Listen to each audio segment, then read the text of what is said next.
பிரியமானவர்களே, இந்த நாளில் நடக்கிறதான உபவாச ஜெபத்திற்கு உங்கள் யாவரும் அன்புடன் அழைக்கிறேன். இன்று காலை சரியாக 10 மணிக்கு நம்முடைய ஆலயத்தில், எஸ்தர் பிரேயர் ஹவுஸ் ஆலயத்தில் உபவாச ஜெபம் நடக்கிறது. கலந்து கொள்ளக்கூடிய எல்லா பிள்ளைகள் வந்து நேரடியாக வந்து பங்கு பெறுங்கள், குடும்பமாய் பங்கு பெறுங்கள்.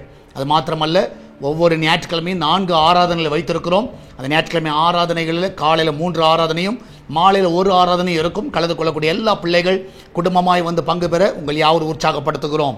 இந்த நாளிலே கர்த்தர் நம்ம கொடுக்கிற வாக்குத்தத்தம் சங்கீதம் 94வது சங்கீதம் 23வது வசனம், Psalms 94 verse 23.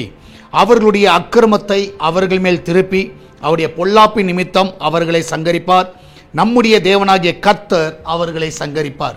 நான் சொல்லுகிறேன், ஒரு நீதிமானுக்கு விரோதமாக ஒருவர் எழும்புகிற வேளையில், உங்களுக்கு விரோதமாக ஒருத்தர் எழும்புகிற வேளையில், நிச்சயமாக நான் விசுவாசிக்கிறேன், கர்த்தர் உங்களுக்கு விரோதமாக எழும்புகிறவர்களை அவர் சங்கரிப்பார். நீங்கள் அது செய்ய தேவையில்லை.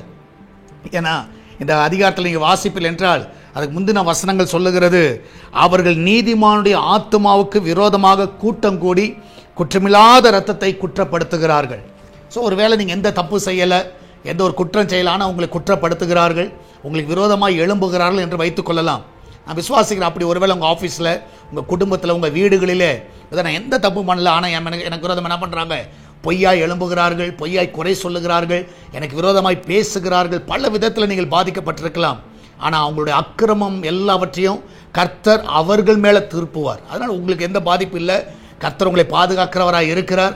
நீதிமானுக்கு கர்த்தர் துணையாக இருக்கிறார். அதனால் இந்த காலையில் தைரியமாக சொல்ல முடியும், உங்களுக்கு விரோதமாக யார் எழுப்பினாலும் கர்த்தர் அவர்களை பார்த்து கொள்வார். நீங்கள் தைரியமாக வேலைக்கு போங்க, தைரியமாக இருங்க, ஒரு காரியத்தை குறித்து யோசிக்காதீங்க, ஏன் இப்படி நடக்குதுன்னு சொல்லி நீங்கள் புலம்பாதீங்க. கர்த்தருங்க கூட இருக்கிறார். நம்ம எல்லாம் ஜெபிக்கலாமா?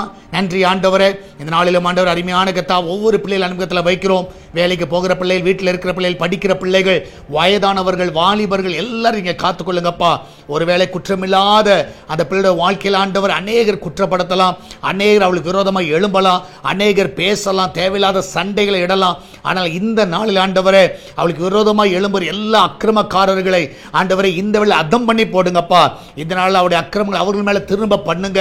இந்த நாளிலே நீர் நீதிமானை கர்த்தர் நீர் காக்கிறவராக இருக்கிறீர், உத்தமனை நீர் பாதுகாக்கிறவராக இருக்கிறீர், உத்தமனுக்கு நீ நன்மை செய்கிறவராக இருக்கிறீர் அப்பா.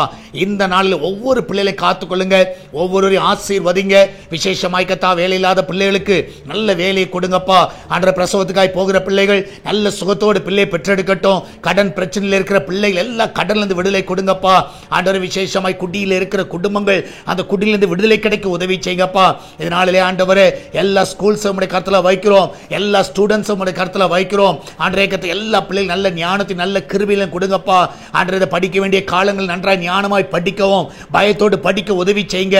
அவள் சொல்லிக் கொடுக்கிற ஆசிரியர்கள் தேவை கிருபை தாங்கப்பா. காலேஜுக்கு ஸ்கூலுக்கெல்லாம் போயிட்டு வர பிள்ளைகள், ஆஃபீஸ்க்கு போயிட்டு வர பிள்ளைகள் சுகபத்திரமாய் வீட்டுக்கு வரட்டும் அப்பா. எந்த ஒரு சேதமோ எந்த ஒரு உயிர் சேதமோ அந்த பிள்ளைகள வாழ்க்கையில் நடக்கக்கூடாதப்பா. அன்ற வாகனங்களில் போகிற பிள்ளைகள் அன்று சுகமாய் வீட்டுக்கு திரும்பி வரட்டும். அவங்க போக்கியும் வரத்தி நீங்க காத்துக்கொள்ளுங்கப்பா. பிசினஸ் பண்ணுகிற எல்லா பிள்ளையோட பிசினஸ் ஆசீர்வதிங்க. அன்று நல்ல லாபத்தை கொடுங்க, நிறைய ஆர்டர்ஸை கொடுங்க. நீரே கூட வழி நடத்தோடுமா செபிக்கிறனப்பா. வெளிநாட்டில் இருக்கிற எல்லா பிள்ளைகளும் ஆசீர்வதிங்க, அவளை சுகமாய் தங்க பண்ணுங்க. எல்லா தீங்குக்கு விலைக்கு பாதுகாத்துக் கொள்ள வேண்டுமா செபிக்கிறேன். விசேஷமாய் ஆண்டவரே, இந்த நாள் நடக்கிற உபவாச ஜெபத்திலும் அநேகரை கொண்டு வாங்கப்பா. கர்த்தருடைய வசனத்தை கேட்கவும், கர்த்தருடைய வார்த்தை கேட்டு பலனடையவும் நீ உங்களுக்கு உதவி செய்ய வேண்டுமா செபிக்கிறனப்பா. நீ அப்படியே செய்வதற்கு நன்றி செலுத்துகிறேன். ஆசீர்வதிங்க. எல்லாவற்றுக்கும் மேலாக சால்வேஷன் டிவிக்காக ஜெபிக்கிறோம். அவருடைய தேவைகள் எல்லாம் சந்திங்கப்பா. ஒரு குறைவில்லாம நடத்துங்க. இந்த நாளில் வழிகள் எல்லாம் திறந்து கொடுங்கப்பா. உங்களுடைய கரத்தில் முற்றிலுமாய் படைக்கிறோம். இம்மட்டும் நடத்தி வந்த எல்லா பாதைகளுக்காக நன்றி அப்பா. இதுவரைக்கும் நடத்தின தேவன் இனிமேல் நடத்த வல்லவராய் இருக்கிறீரப்பா. இந்த நாளில் உங்களுடைய கரங்களை அற்புதமாய் தாங்கட்டும், அற்புதமாய் வழி நடத்தட்டும் அப்பா. நீரே மகிமையான காரியங்களை செய்வீராக. இயேசுவின் நாமத்தில் ஜெபிக்கிறோம் எங்கள் அன்பின் பரலோக பிதாவே. ஆமென், ஆமென். பிரியமானவர்களே, கர்த்தர் உங்க கூட இருக்கிறார். தைரியமா இருங்க, எதை குறித்து கலங்காதீங்க. கர்த்தர் பெரிய காரியங்களை செய்வார். God bless you.